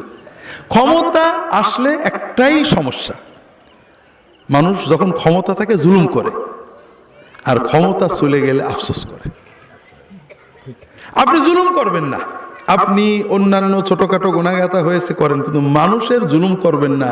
জ্ঞানও তো কারোর হক নষ্ট করবেন না, মানুষের সাহায্য করবেন, শুধু ফরজটা পালন করবেন। ইনশাআল্লাহ আপনার জন্য আল্লাহর ওলি হওয়া সবার চেয়ে সহজ হয়ে যাবে। 2 নম্বর হলো যেটা বলছে, ওটা শেষ করি আগে। তাহলে এই গল্পগুলো আমাদেরকে বুঝাইছে আল্লাহর ওলি হওয়া কঠিন, কিন্তু কোরআন এবং সুন্নাহ বলছে আল্লাহর ওলি হওয়া সহজ। এখন এটা যদি আপনারা সবাই বুঝে ফেলেন, তাহলে তো আমাদের কিছু লসও থাকবে। তারপর একটু শোনেন, আল্লাহর ওলি হওয়া সহজ কেন? কারণ আল্লাহ বান্দার মন জানেন, কথা বোঝেন না? বান্দা যত গুনাহ করুক, যখন মন থেকে আল্লাহর দিকে ফেরে যে আল্লাহ আর করব না, আল্লাহ যখন বোঝেন যে সত্যই মনের থেকে বলছে, আল্লাহ সব গুনাহ মাফ করে দেন। এই জন্য দুনিয়ার মানুষের খুশি করা কঠিন, কারণ মানুষ মনের কথা জানে না, সন্দেহ করে, কথা বোঝেন না?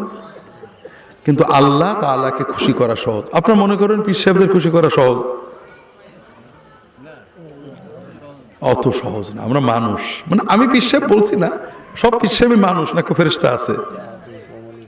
হাদিয়া বেশি না দিলে ভালো লাগে না। আপনি 20,000 টাকা দিলে যে দোয়া করব, 1,000 টাকা দিলে কি সেই দোয়া হবে? এই জন্য পীর সাহেবের কাছে গেলেও বিজনেস আল্লাহর সাথে রাখবেন, যে আল্লাহ আমি তোমার দিন শিখতে, দিনের আমলের আবেগ নেওয়ার জন্য তার কাছে যাচ্ছি, তার কাছে কিছু পেতে যাচ্ছি না। বিজনেসটা কার সাথে রাখবেন? খবরদার বিজনেস মানুষের সাথে করেন না, তাহলে ঠকবেন। কারণ আল্লাহ তাআলার সাথে বিজনেসের চেয়ে সহজ কিছু নেই। আপনি হাদিয়ার টাকা নিয়ে বেরোইছেন যে আব্দুল্লাহ জাহাঙ্গীরের হাদিয়া দেবেন, 2,000 5,000 যাই নিলেন, পথে যে চুরি হয়ে গেল, পকেটমার হয়ে গেল। আপনি যদি আমাকে যে বলেন যে হুজুর আপনার জন্য 5,000 হাদিয়া আনছিলাম, চুরি হয়ে গেছে, আমি কি 16 আনা খুশি হব? কিন্তু আপনি বিজনেসটা আল্লাহর সাথে করেন।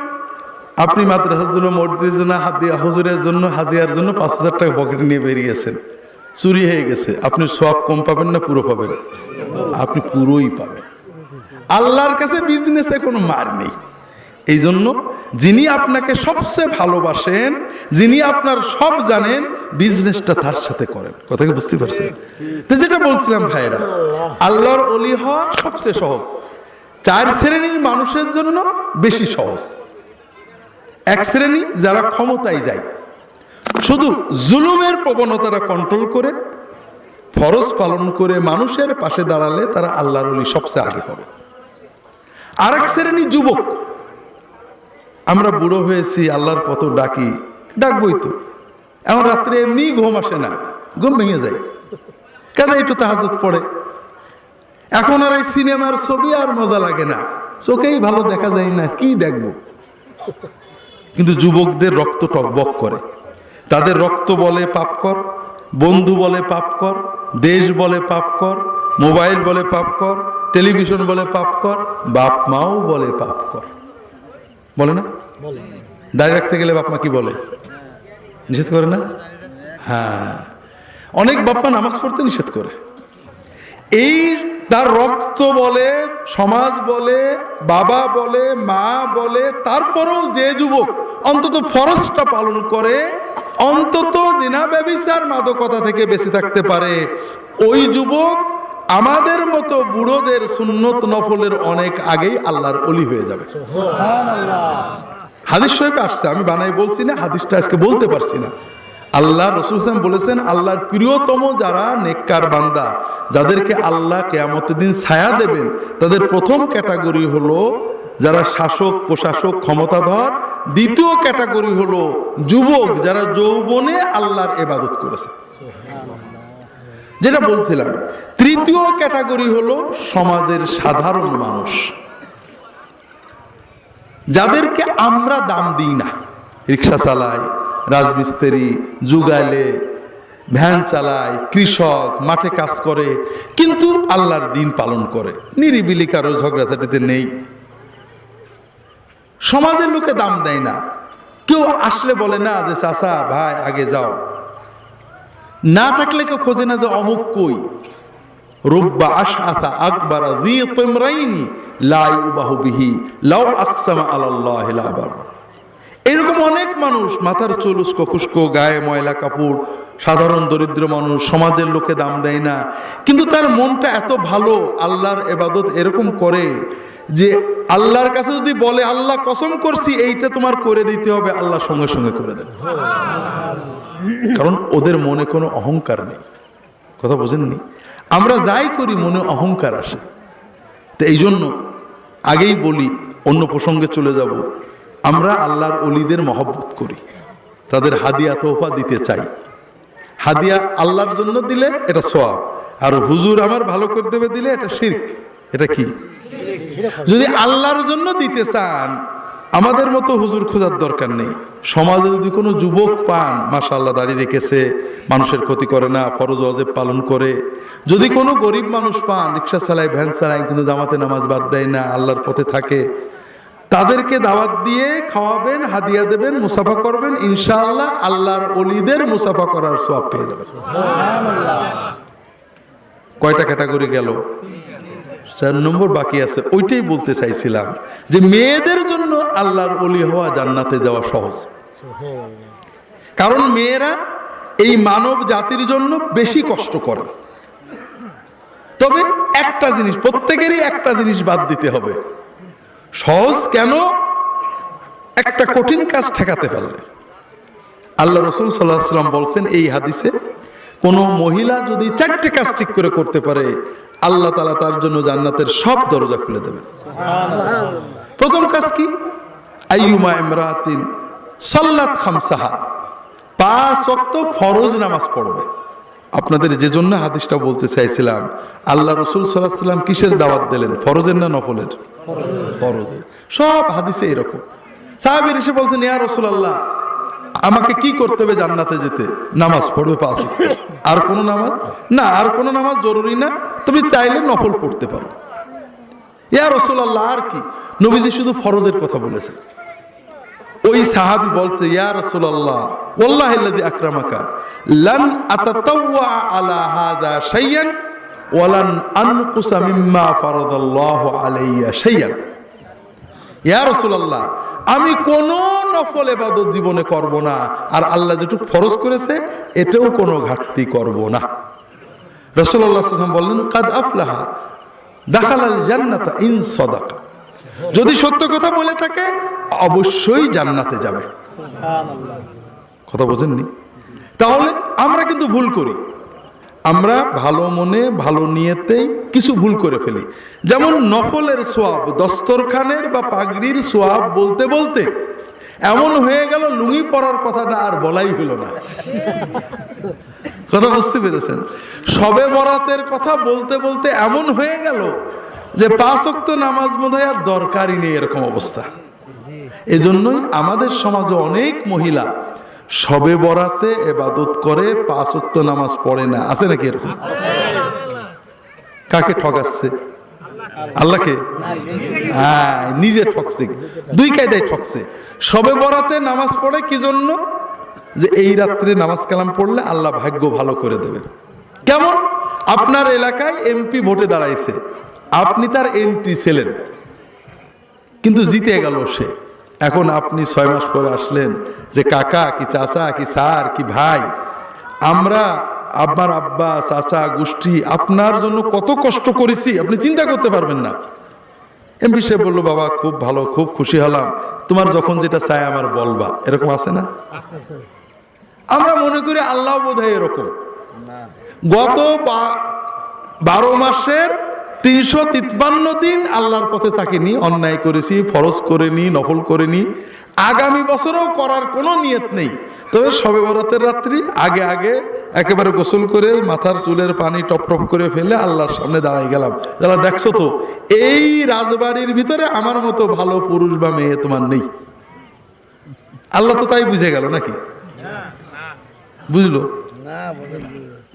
মূল বিষয় হলো এই কথাটা মিথ্যা যে শবে বরাতে ভাগ্য লেখা হয়। শবে বরাতে আল্লাহ গুনাহ মাফ করে, এটা সহি।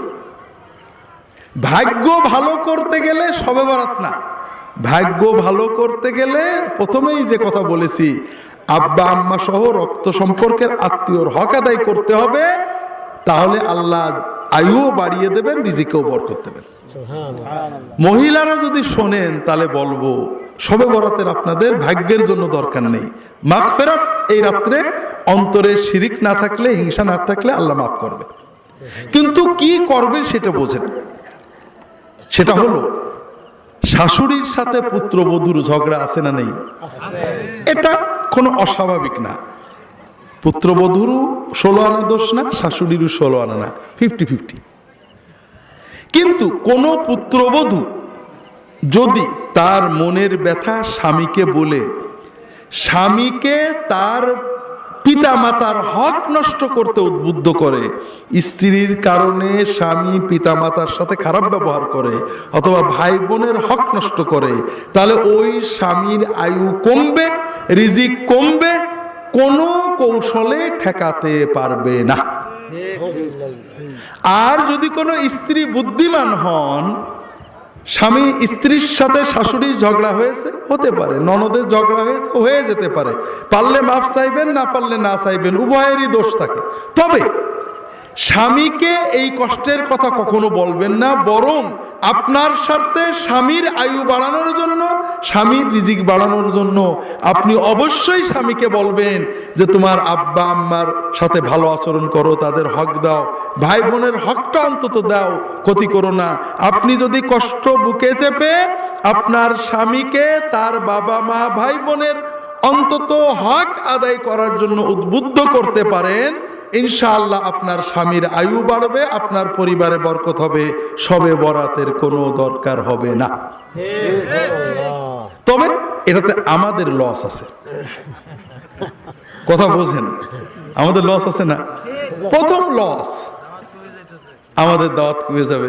দ্বিতীয় আরেকটা লস আছে, আপনাদের বলতে চাইছিলাম, আপনারা যদি এভাবে পরিবারের শান্তি এসে যায়, আমাদের কি কেন জানেন? যত তাবিজ তদবির অধিকাংশই কিন্তু পারিবারিক অশান্তির জন্য। এতে আমাদের টাকাও মানুষ বেশি দেয়। এখন যদি আপনাদের সব শান্তি এসে যায়, আমাদের কি লস না? তারপরেও দেখেন আপনারা কি করুন, আমাদের দিক যদি তাকান তাহলে আর এগুলো করেন না। যেটা বলছিলাম, আল্লাহ রসুল সাল্লাল্লাহু আলাইহি ওয়াসাল্লাম বলছেন মেয়েদের জন্য নফল নামাজ কোনো দরকার নেই, যদি করে আলহামদুলিল্লাহ গোল্ডেনে পাবে। কিন্তু যদি কোনো মেয়ে শুধু 5 ওয়াক্ত ফরজ নামাজ আদায় করে, আমাদের দেশে মহিলারা অনেকে নামাজ পড়েন কিন্তু বসে, আছে নাকি? ফরজ নামাজ বসে পড়লে কিন্তু হবে না, যিনি দাঁড়াতে পারেন, পুরুষ হোক মহিলাও, দাঁড়িয়ে পড়া ফরজ। আমাদের দেশে মেয়েরা নামাজ পড়েন শাড়ি পরে, ঠিক না? শাড়ি কিন্তু মুসলমানদের পোশাক না, এটা হিন্দুদের পোশাক। আমরা পুরুষেরা টুপি নিয়ে কত ঝগড়া করি, গোল লম্বা সেকুন 4 কোনা 5 কোনা পাগড়ি নিয়ে, হুজুরের মাথায় পাগড়ি নেই, মুসল্লির মাথায় পাগড়ি, নামাজ মাকিরের আছে না নেই? যত ঝগড়া নফল নিয়ে, ফরজ নিয়ে কোনো ঝগড়া নেই। যেটা বলছিলাম ভাইয়েরা, এগুলো সব নফল মুস্তাহাব। আর মেয়েদের জন্য ফরজ পোশাক আমরা দিচ্ছি না। মেয়েদের ফরজ পোশাক এবং সুন্নত পোশাক সেটা হলো পুরো ম্যাক্সি, এই গলা দিয়ে পায়ের গোড়ালির নিচু পর্যন্ত ঝুল হবে, এই কবজি পর্যন্ত বা আঙুল পর্যন্ত হাতার ঝুল হবে, এইরকম ম্যাক্সি। ম্যাক্সির উপরে বড় ওড়না, চাদরের মতো ওড়না, ম্যাক্সির নিচেই পাজামা অথবা সায়া। এই পোশাকগুলো পরা মেয়েদের জন্য ফরজ, স্বামীর সামনে ছাড়া বাকি বাড়ির ভিতরে, ঘরের ভিতরে কাজ করার জন্য সকল অবস্থায় এই পোশাক ফরজ, এবং এই পোশাকই সুন্নত, অর্থাৎ ফরজ সুন্নত। আর নামাজও এই পোশাকে পড়লে হবে, শাড়ি পরলে হবে না। হবে কিভাবে বলছি, কোন মহিলা যদি নামাজ পড়েন, নামাজের ভিতরে যে অন্ধকার ঘরেও নামাজ পড়েন, একা নামাজ পড়েন, তার জন্য শুধুমাত্র মুখের এই জায়গাটুকু এবং কবজি পর্যন্ত হাত, এর বাইরে খোলা হারাম, খুললে নামাজ ভেঙে যাবে। যদি কোনো মহিলা একা ঘরে অন্ধকারে নামাজ পড়েন, কাপড় আছে, কাপড় নেই, ন্যাংটোয় নামাজ হবে। আপনার কাপড় নেই, ন্যাংটোয় নামাজ পড়বেন, কিন্তু কাপড় আছে, প্যান্ট একটা পরেছেন লুজ করে, রুকু দিতে গেলে নাবির খানিক নিচে নেমে যায়, নামাজ হবে নাকি? অবহেলা, হারাম, নামাজ হবে না। ঠিক তেমনি কোনো মহিলা যদি অন্ধকার ঘরে একাও নামাজ আদায় করেন, কপালের কিছু চুল বেরিয়ে যায়, কান একটা বা দুটো বেরিয়ে যায়, জুলফির চুল বেরিয়ে যায়, পিছনের চুল বেরিয়ে যায়, থুতমির নিচে গলার কাছে এখানে বেরিয়ে যায়, হাতের কাছে কিছু অংশ বেরিয়ে যায়, পেটের কাছে কিছু বেরিয়ে যায়, নামাজ হবে না। নামাজ সারা জীবন পড়লেও বেনামাজি হয়ে থাকতে হবে। এই মশলাতে আপনাদের কারোরই খারাপ লাগছে না তো? আপনাদের বউদের বিরুদ্ধে বলেছি, আপনাদের কথা বলিনি। হ্যাঁ, বউরা দোজকে গেলে আমাদের কি সমস্যা, ঠিক না? আছে, বউয়েরা দোজকে গেলে আমরা কোথায় যাব? হ্যাঁ, টেনে নিয়ে যাবে, সে রেখেন। কিন্তু এইরকম চিন্তা করেন না আজীবন জ্বালাইছে, ও দোজকে যাক, আমি একটা হুর পাবো, এই চিন্তা করেন না। কিন্তু ও যখন দোজখে যাবে আপনার টেনে নিয়ে যাবে। আমার কাছে একজন মহিলা দুবাই থেকে ফোন করেছে, খুব কান্নাকাটা করে, চিটাগাংয়ের মানুষ, যে স্বামীটা ঠিক করে নামাজ পড়তে চায় না, কত বলি জুমার দিনে যায় তাও দেরি করে যায়। তাহলে দেখেন, আপনি আর বেশি বলেন না, আপনার স্বামীকে বললে সওয়াব পাবেন, কিন্তু আপনার স্বামী যতই গুনাহ করুক আপনার কোনো গুনাহ হবে না, কিন্তু বউ গুনাহ করলে স্বামীর কি হবে? গুনাহ হবে। কাজে বেশি বললে তিক্ততা হবে। আপনি সেজদায় যে আল্লাহর কাছে দোয়া করেন স্বামীর জন্য, আর বেশি নসিহত করেন না, কারণ স্বামীর জন্য নসিহত করা ফরজ, আর স্ত্রীর জন্য স্বামীকে নসিহত করা ফরজ না। করেছে বেচারা, শুনে না, কি করবে? যাই হোক, অনেক কষ্টের কথা। স্বামীরা অনেক জালেম আছে, যেটা বলছিলাম, আবার বউরাও জালেম আছে, একেবারে কম না, যেটা বলছিলাম। তাহলে আপনার স্ত্রীকে আপনি বাড়ি গিয়ে বুঝাবেন, নামাজে আমাদের দেহ ঢাকা রাখতে হবে। যদি কেউ শাড়ি পরে নামাজ পড়েন, তাহলে পারে তার হাতা, ব্লাউজের হাতা কোনটুক হবে? হ্যাঁ, এবং ঝুল ছায়া পর্যন্ত যেতে হবে। আর উপরে শুধু মাথায় শাড়ির আঁচল দিলে হবে না, মাথার উপরে আলাদা একটা বড় ওড়না অথবা হিজাব দিয়ে আটতে হবে, যেন এগুলো খুলে বেরিয়ে না যায়। কথা কি বুঝতে পেরেছেন? মেয়েদের জন্য প্রথম জান্নাতে যাওয়ার প্রথম কাজ কি? কি? 5 ওয়াক্ত ফরজ। আমাদের জন্য একই কথা। আমরাও পুরুষ, নারী, মুসলমানের সবচেয়ে বড় কাজ কি? হ্যাঁ, আমরা অনেক নামাজকে কঠিন মনে করি, যেমন সকালবেলায় আধা ঘন্টা হাঁটাকে কঠিন মনে করি, কিন্তু সপ্তাহে সপ্তাহে রক্ত দেয়া কঠিন মনে হয় না। এর তো কোনো ঔষধ নেই। কথা বুঝতে পারছেন না? নামাজ আমার প্রিয় কাজ। একটু নামাজ পড়ে দেখেন, সকালবেলায় মাস দুয়েক হাঁটলে দেখবেন কি মজা লাগে, সারাদিন ফুর্তি লাগে, ডাক্তারের খরচ কমে যাবে, তখন আর হাঁটা ছাড়তে পারবেন না। আর নামাজ যখন পড়বেন, নামাজের পরে দোয়া করলে আল্লাহ কবুল করে, মনে শান্তি লাগে, রোগ ব্যাধি কমে গেছে, বিপদ আপদ কমে গেছে, হুজুরের টাকা অত টাকা দেওয়া লাগছে না, দেখবেন তখন আর নামাজ ছাড়তে পারবেন না। এই জন্য নামাজ আল্লাহর সাথে বান্দার সবচেয়ে প্রিয় সম্পর্ক। 5 ওয়াক্ত ফরজ নামাজ আমাদের পড়তে হবে আমাদের নিজের জন্য। ওয়াসামাত শাহরাহা, এবং রমজানের, শুধু রমজানের ফরজ রোজাটা রাখবে, নফল রোজা জরুরি নয়। কয়টা গেল? 3 নম্বর। এখানেই গোলমাল। বলছি না, একটা রোগ থেকে মুক্ত হতে পারলেই মেয়েদের জন্য জান্নাত সহজ। ও আতাআত বালাহা, মেয়েটা তৃতীয় যে কাজটা করবে, স্বামীর আনুগত্য করে সংসার করবে। আপনারা খুশি না বেজার? তত হবেনি, বউদের বিরুদ্ধে গেছে, খুশি হবেন না। এটা উভয়ের কিছু জিম্মাদারি আল্লাহ দিয়েছেন। আল্লাহ রাসূল সাল্লাল্লাহু আলাইহি ওয়াসাল্লাম বলেছেন, মেয়েদের জন্য 2টো দায়িত্ব, ছেলেদের জন্য বেশি দায়িত্ব। এখানে মূল থিম হলো, আমরা অনেকে মনে করি পুরুষ মসজিদে আল্লাহর জিকির করে, টাকা পয়সা দেয়, মাশাআল্লাহ, তাহাজ্জুদ পড়ে, অনেক ইবাদত করে, কিন্তু স্ত্রীর সাথে ঝগড়া করে, স্ত্রীকে গাল দেয়, মারু দেয়। এরকম হুজুর মার্কা মুসলমান আছে না নেই? আবার অনেক মহিলা শবে বরাতে ইবাদত করে, শাওয়ালের রোজা রাখে, শবে কদরে ইবাদত করে, কিন্তু স্বামীর সাথে ঝগড়া করে, আছে না নেই? কারণ আমরা মনে করি যে রোজা রাখবো আল্লাহর কাজ, জিকির করব আল্লাহর কাজ, মসজিদে টাকা দেবো আল্লাহর কাজ, কিন্তু বোর সাথে কি করবো না করবো এটা তো আমার পার্সোনাল কাজ, এখানে তো আল্লাহর কিছু নেই।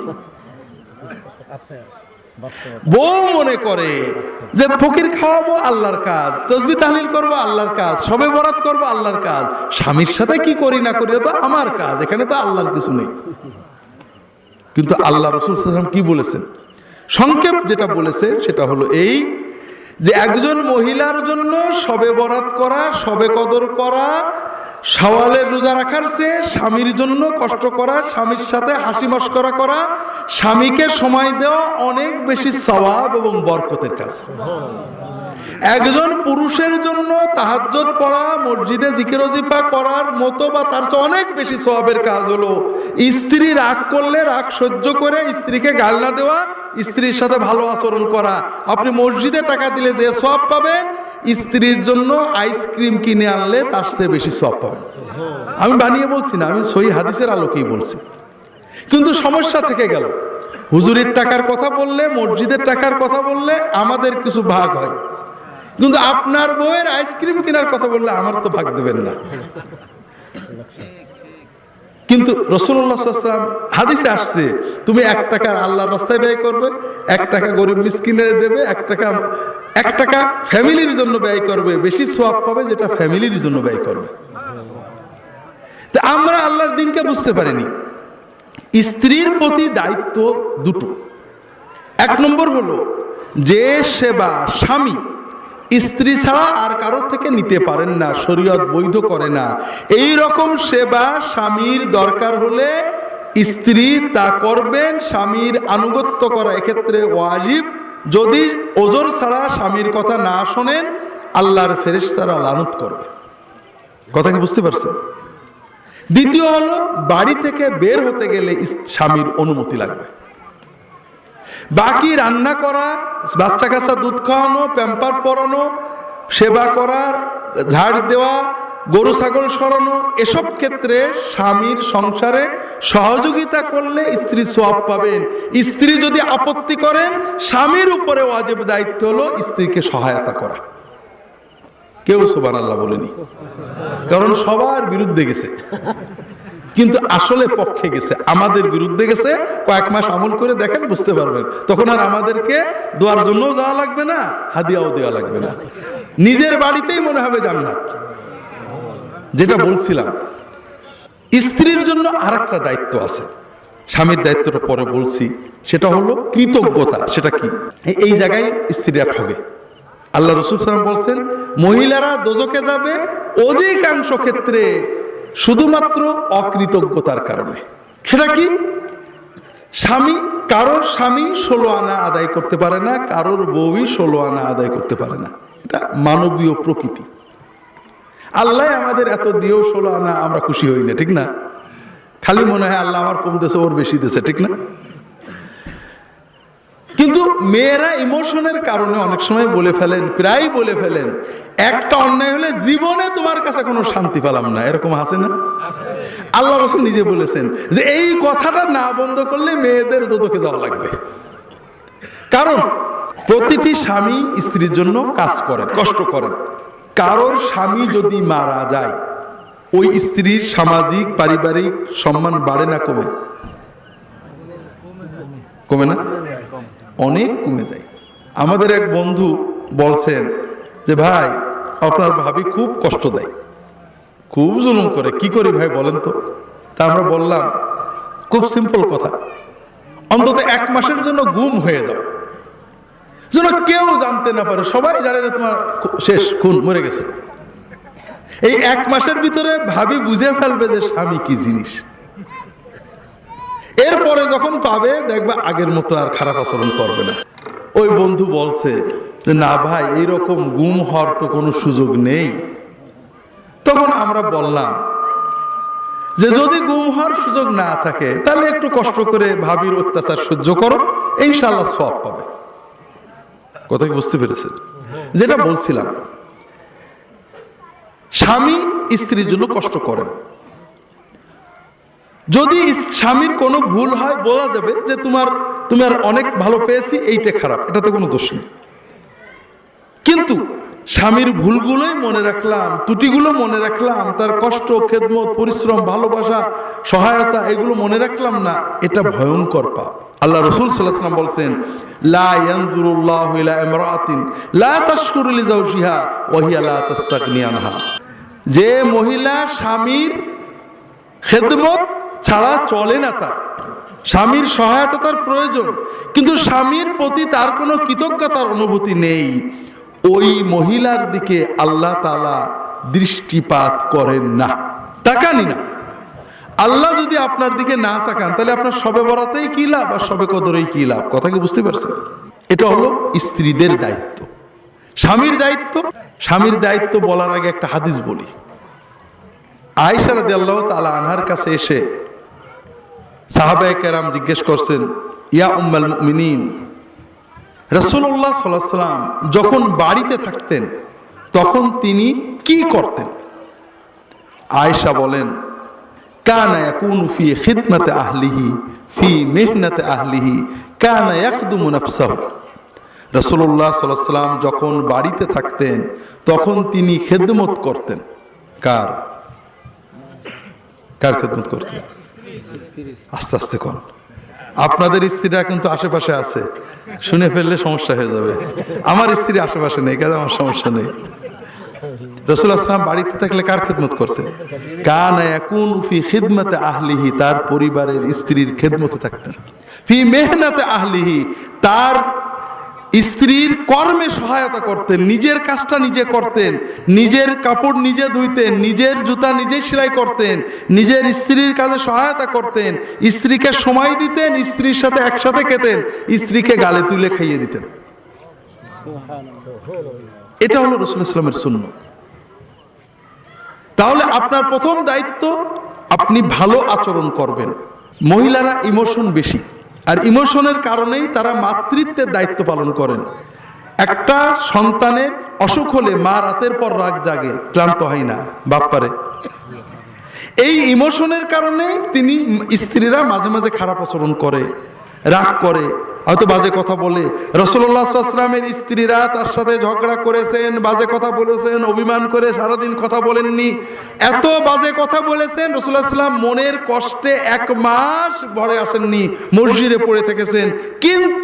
কিন্তু কখনোই স্ত্রীর রাগের মাথায় স্ত্রীর সাথে খারাপ আচরণ করেননি। কেউ সুবহানাল্লাহ বলল না, শুধু এক হুজুর বলল। আমি যদি বলতাম যে অমক আসমান দিয়ে উড়ে যেত, পাতাল দিয়ে চলে যেত, জাহান্নামে ভেসে বেড়াতো, সব সুবহানাল্লাহ করবে। আরে মেয়ে, এত হিন্দুও পারে, মুসলমানও পারে। ওই ইন্ডিয়ায় যান, এরকম কারামতের গল্প বড় বড় সাই বাবার নামে আছে, নেই? এগুলো কিছু না। আসল হলো যে প্রচন্ড রাগের মাথায় আপনি আল্লাহর ভয়ে নিজেকে কন্ট্রোল করতে পেরেছেন, এই হলো বড় কারামত। কথা বুঝতে পারেন? এটা করলে আপনি জিতবেন, আমি না। আপনি দুনিয়ায় জিতবেন, আল্লাহর কাছে জিতবেন। যেটা বলছিলাম ভাইরা, এটা হলো প্রথম দায়িত্ব। দ্বিতীয় হলো যে স্ত্রীকে আপনি সাধ্যের ভিতরে সবচেয়ে ভালো রাখবেন। তার পোশাক আশাক, খাওয়া দাওয়া, থাকা সাধ্যের ভিতরে ভালো রাখবেন। তাকে তার দ্বীনি কাজে সহায়তা করবেন, দ্বীনের পথে রাখার জন্য তাকে সহায়তা করবেন। আমরা পরিবার মানে স্বামী হলো বাজার সরকার, আর স্ত্রী হলো রান্নার বুয়া। আমরা কিন্তু আমাদের খাওয়া, একসাথে খাবো, একসাথে ওয়াজ শুনতে যাব, আমাদের জীবনটাকে একটা ডিভাইন ইউনিট বানাবো, আমরা দুনিয়া এবং জান্নাতে একই সাথে থাকবো, এই চিন্তাটা আমরা করছি না। যাই হোক ভাইরা, তাহলে 3টে গেল। আইয়ুমা ইমরাআতিন সাল্লাত খামসাহা ওয়া সামাত শাহরাহা ওয়া আতাআত বালাহা ওয়া হাফিজাত ফারজাহা। চতুর্থ কাজ হলো, কোন মহিলা যদি 5 ওয়াক্ত ফরজ নামাজ আদায় করেন, রমজানের রোজা রাখেন, স্বামীর আনুগত্য করে, সহযোগিতা করে, শান্তিতে সংসার করেন এবং তার ইজ্জত, আবরু, পর্দা হেফাজত করেন, আল্লাহ তাআলা ওই মহিলার জন্য জান্নাতের সবগুলো দরজা খুলে দেবেন। তো ভাইরা, যেটা বলতে আমি শুরু করেছিলাম, এটা দিয়ে আমি শেষ করব। সেটা হলো রাসূলুল্লাহ সাল্লাল্লাহু আলাইহি ওয়াসাল্লামের ইসলামের সাথে আমাদের ইসলামের প্রথম পার্থক্যটা মনে আছে তো? রাসূলুল্লাহ সাল্লাল্লাহু আলাইহি ওয়াসাল্লামের সকল শিক্ষা উম্মতের কল্যাণে, মানুষের উপকার হবে, নবীর কোনো স্বার্থ নেই। আর আমাদের ইসলামের ভিতরে আমাদেরও কিছু। আর দ্বিতীয় পার্থক্য, রাসূলুল্লাহ সাল্লাল্লাহু আলাইহি ওয়াসাল্লাম মূলত ফরজের উপরে গুরুত্ব দিয়েছেন, ঠিক না? ফরজ এবং হক, এই হাদিসে আল্লাহর ফরজ গেছে, আর কি মানুষের হক। কথা বুঝতে পারেননি? আর আমাদের দাওয়াত হলো নফলের। আমাদের যত ঝগড়া, পাগড়ি নিয়ে, টুপি নিয়ে, মিলাদ নিয়ে, রফাদাইন করব না নিয়ে, মোনাজাত করব না নিয়ে, এইগুলো নিয়ে ঝগড়া কিনা বলেন? এগুলো সব তো ফরজ, ঠিক না? নামাজে হাত উঠানো বা নামানো ফরজ, আমিন জোরে বা আস্তে বলা ফরজ, মিলাদ পড়া ফরজ, মোনাজাত করা বা না করা ফরজ। কোনো ফরজ নিয়ে আমরা ঝগড়া করি না। নামাজ পড়ে না, নো প্রবলেম। পড়লো কি, রুকু সেজদা ঠিক হলো কিনা, নো প্রবলেম। মোনাজাত করলো অথবা করলো না, এটা নিয়ে ঝগড়া। কথা বুঝেননি? এইটা আমাদের দলাদলি গ্রুপিং এ সাহায্য করে, আসলে আপনাদেরকে ইমানের পথ দেখায় না। এই জন্য আমি আপনাদের অনুরোধ করব, আমরা যতই ঝগড়া করি একটা সহজ ইবাদত করবেন। সকল মুসলমানকে আল্লাহকে মাবুদ মেনেছে, নবীকে নবী বলে সাক্ষী দিয়েছে, তাকে আপনি ভালোবাসবেন। কি করবেন? তার জন্য দোয়া করবেন। তার গুনাহকে ভালোবাসবেন না, কিন্তু তার ঈমানটাকে ভালোবাসবেন। আমার কথাকে বুঝতে পারছেন আপনারা? মুসলমানের প্রতি কোনো নফলের কারণে কোনো ঘৃণা শত্রুতা পোষণ করবেন না। কথা কি বুঝেছেন? ফরজের ত্রুটি বিচ্যুতি হলে এজন্য মনে আফসোস থাকবে, ক্ষোভ থাকবে, কিন্তু তার বাকি ফরজ এবং ঈমানের অবমূল্যায়ন করবেন না। একজন মানুষ আমার ফুরফুরার পীরকে খুব গাল দেয়, কিন্তু নবীকে মানে, নবীকে মহব্বত করে, নবীর দিন মানে, নবীর নামাজ পড়ে, কিন্তু আমার ফুরফুরার পীরকে খুব গাল দেয়। ওই ব্যক্তিকে আমি ভালোবাসবো না দুশ্মন ভাববো? যদি দুশ্মন ভাবি তাহলে বুঝবো যে আল্লাহর নবীর চেয়ে আমার পীর সাহেব আমার কাছে বড়, এবং এই কাজটাই কিন্তু আমরা করছি। একজন মানুষ নামাজ পড়ে, রোজা রাখে, কিন্তু আমার দলের না, তবলিগ না, জামাত না, চরমনাই না, ফুরফুরা না, এই কারণে তাকে আমরা দুশ্মন দুশ্মন ভাব পোষণ করি, ঠিক না? আবার আমারই পীর সাহেবের মুরিদ হয়তো দাড়ি নেই, হয়তো গুনাহ করে, তার আমরা আপন আপন মনে হয়, ঠিক না? তাহলে বোঝা গেল আমাদের কাছে আল্লাহর নবীর চেয়ে আমাদের হুজুর অথবা আমাদের মাযহাব অথবা আমাদের দল বেশি প্রিয়। এটা কিন্তু ঈমানের লক্ষণ না।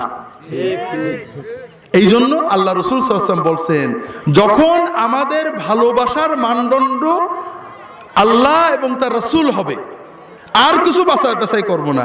যার ভিতরে আল্লাহর ঈমান আছে, আল্লাহর ফরজ ইবাদত আছে, নবীর মহব্বত আমরা দেখতে পাচ্ছি কিছু আছে, যত ভুল থাক, ভুলের জন্য মনে কষ্ট থাকবে, কিন্তু তার ঈমান আমলের মূল্যায়ন করব আল্লাহ এবং তার রাসূল সাল্লাল্লাহু আলাইহি ওয়াসাল্লামের দিকে তাকিয়ে, তখন আমরা ঈমানের মজাটা পাবো। কথা বুঝতে পেরেছেন? আল্লাহ তাআলা সবাইকে তৌফিক দান করুন, আমিন।